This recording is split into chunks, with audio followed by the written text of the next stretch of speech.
প্রথম দেশের কোন সিটিং মুখ্যমন্ত্রীকে গ্রেপ্তার করলো ইডি। অরবিন্দ কেজরিওয়াল গতকাল রাতে তাকে 2 ঘন্টা জিজ্ঞাসাবাদ করা হয়, তাকে গ্রেপ্তার করা হয়। তারপর কিন্তু আমরা জানি এই কয়েকদিন আগে ঝাড়খণ্ডের মুখ্যমন্ত্রী হেমন্ত সোরেনকে গ্রেপ্তার করা হয়েছিল, যদিও গ্রেপ্তারের আগে কিন্তু তিনি পদত্যাগপত্র পাঠিয়েছিলেন, তিনি ইস্তফা দিয়েছিলেন। দেশের এই প্রথম কোন সিটিং মুখ্যমন্ত্রীকে গ্রেপ্তার করলেন ইডি আধিকারিকরা। স্বাভাবিকভাবে এটা নিয়ে কিন্তু জাতীয় রাজনীতিতে জোর চর্চা, বিশেষ করে সামনে যখন লোকসভা ভোটের আগে এভাবে 2 মুখ্যমন্ত্রীকে গ্রেপ্তার। হেমন্ত সোরেন তিনি গ্রেপ্তারের আগেই ইস্তফা দিয়েছিলেন, কিন্তু অরবিন্দ কেজরিওয়াল তিনি এখনো মুখ্যমন্ত্রী পদে রয়েছেন। এভাবে মুখ্যমন্ত্রীকে গ্রেপ্তারি স্বাভাবিকভাবে জাতীয় রাজনীতিতে বেশ কিছু প্রশ্ন তুলে ধরছে। আমাদের সঙ্গে প্রতিনিধি শঙ্কর আনন্দ সরাসরি রয়েছেন দিল্লি থেকে। শঙ্কর, আমরা গতকাল থেকেই দেখছি রীতিমতো পরিস্থিতি উত্তপ্ত, তার বাড়ির সামনে আপ নেতা কর্মীরা উপস্থিত রয়েছেন এবং জাতীয় রাজনীতিতে স্বাভাবিক এটা একটা চর্চার বিষয়, বিশেষ করে সময়টা লোকসভা ভোট সামনে, সেই সময় একজন সিটিং মুখ্যমন্ত্রীকে গ্রেপ্তার একটা তো জাতীয় রাজনীতিতে অন্যরকম বার্তা বহন করছে। শঙ্कर, देखिए, इस वक्त की एक बड़ी खबर और बेहद महत्वपूर्ण खबर के बारे में जिक्र करना चाहूंगा। दिल्ली के मुख्यमंत्री अरविंद केजरीवाल के द्वारा जिस तरह से एक याचिका दायर की गई थी, उनकी गिरफ्तारी से संबंधित जो याचिका दायर की गई थी, उस याचिका को वापस ले लिया गया है। कहीं न कहीं जिस तरह से बकायदा अभी थोड़ी देर पहले ही कि कविता के मसले पर जिस तरह से कहा जा सकता है कोर्ट से झटका लगा था, उसके बाद जिस तरह से अरविंद केजरीवाल की गिरफ्तारी से संबंधित जब याचिका जो दायर की गई थी सुप्रीम कोर्ट में, कहा गया था कि इस मामले पर सुनवाई होनी चाहिए, उस याचिका को अब वापस ले लिया गया है। कहीं न कहीं अब कहा जा सकता है कि अब सीधे ईडी की टीम राउस एवेन्यू कोर्ट में मुख्यमंत्री अरविंद केजरीवाल को पेश करेगी। और जिस तरह से ये कहा जा सकता है कई मायनों में ये खबर बेहद महत्वपूर्ण है।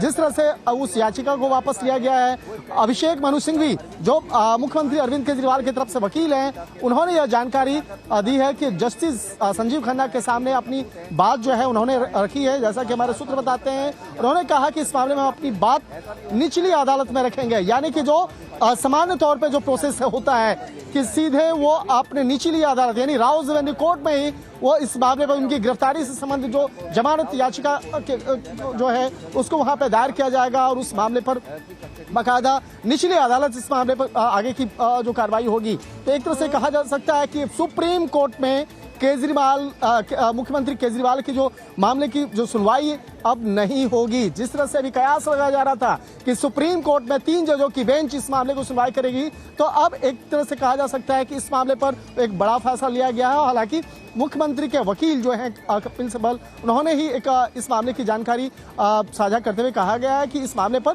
वो सीधे निचली कोर्ट में जाएंगे, निचली कोर्ट यानी कि राउस एवेन्यू कोर्ट में सीधे जमानत से संबंधित याचिका दायर करेंगे। तो एक तरफ देखा जाए कहीं न कहीं एक कहा जा सकता है कि अभी तक जो निगाहें सुप्रीम कोर्ट पर टिकी हुई थी कि सुप्रीम कोर्ट में केजरीवाल के मसले पर आज क्या फैसला होगा, लेकिन जिस तरह से कहा जा सकता है कि अब सुप्रीम कोर्ट में यह फैसला नहीं होगा, सुप्रीम कोर्ट में इस मामले पर सुनवाई नहीं होगी, अब वो मामला सीधे राउस एवेन्यू कोर्ट यानी निचली अदालत में होगी और वहां पर ही फैसला लिया जाएगा। और वहीं दूसरी तरफ मैं आपको एक और महत्वपूर्ण जानकारी देना चाहूंगा। इस वक्त में 12:30 बजे हैं और 12:30 बजे के बाद या भी थोड़ी देर के बाद जो मुख्यमंत्री अरविंद केजरीवाल को जो यहाँ पर उनको जो मेडिसिन और उनको जो लंच देने की जो कवायद है, औपचारिकता है, उसको पूरा किया जाएगा और तकरीबन 1 से 1:30 बजे के बीच में हो सकता है केजरीवाल जो मुख्यमंत्री हैं उनको राउस एवेन्यू कोर्ट में ईडी की टीम लेके जाएगी और वहां पे पेश करेगी। तो हालांकि आज कोशिश ये था कि फर्स्ट हाफ में ही आज मुख्यमंत्री केजरीवाल को आज कोर्ट में पेश करना था, लेकिन तमाम लोगों की निगाहें आज सुप्रीम कोर्ट पर टिकी हुई थी कि सुप्रीम कोर्ट में अगर 3 जजों की बेंच अगर सुनवाई करती है तो उसके बाद ही उनको राउस एवेन्यू कोर्ट में पेश किया जाएगा। लेकिन कहा जा सकता है कि इस वक्त की बड़ी खबर है जिस तरह से मुख्यमंत्री अरविंद केजरीवाल के वकील जो अभिषेक मनु सिंघवी हैं, वो उन्होंने उनके द्वारा ये जस्टिस संजीव खन्ना उनके सामने इस बात को रखा गया है, जिस तरह से हमारे सूत्र बता रहे हैं। और उन्होंने कहा गया है कि सुप्रीम कोर्ट में केजरीवाल मामले की सुनवाई नहीं होगी। অর্থাৎ কেজরিওয়াল মামলার সমস্ত ভবিষ্যৎ এখন নির্ভর করছে রাউস এভিনিউ আদালতে, কারণ সুপ্রিম কোর্টে এই মামলার কোনো রকম শুনানি হবে না। তবে এই মুহূর্তে যা খবর পাওয়া যাচ্ছে তাকে মেডিকেল করার জন্য 12টার পর বের করে নিয়ে আসা হয়েছে। দুপুর 1:30টা নাগাদ রাউস এভিনিউ আদালতে পেশ করা হবে অরবিন্দ কেজরিওয়ালকে। অর্থাৎ অরবিন্দ কেজরিওয়াল মামলার ভবিষ্যৎ এখন রাউস এভিনিউ আদালতের উপরই নির্ভর করছে।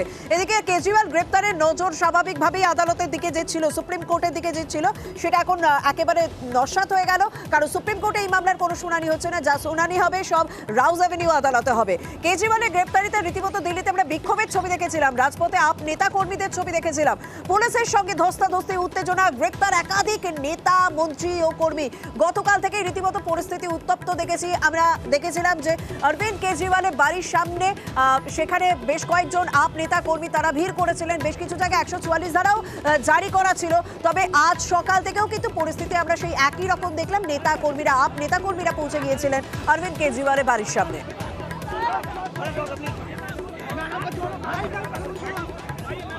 भारतीय जनता पार्टी ने झूठे केस में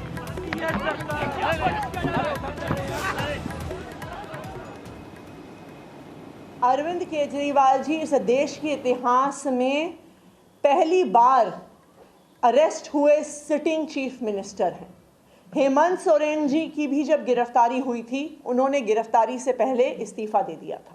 इस देश के इतिहास में ये पहली बार हुआ है कि मॉडल कोड ऑफ कंडक्ट लगने के बाद, चुनाव की घोषणा होने के बाद, देश में से 6 में से 1 नेशनल पार्टी के नेशनल कन्वीनर को गिरफ्तार कर लिया गया है। ये बिल्कुल साफ है कि अरविंद केजरीवाल जी की गिरफ्तारी भारतीय जनता पार्टी की एक राजनीतिक साजिश है। भारतीय जनता पार्टी चाहती है कि वो चुनाव में कैंपेन ना कर सके।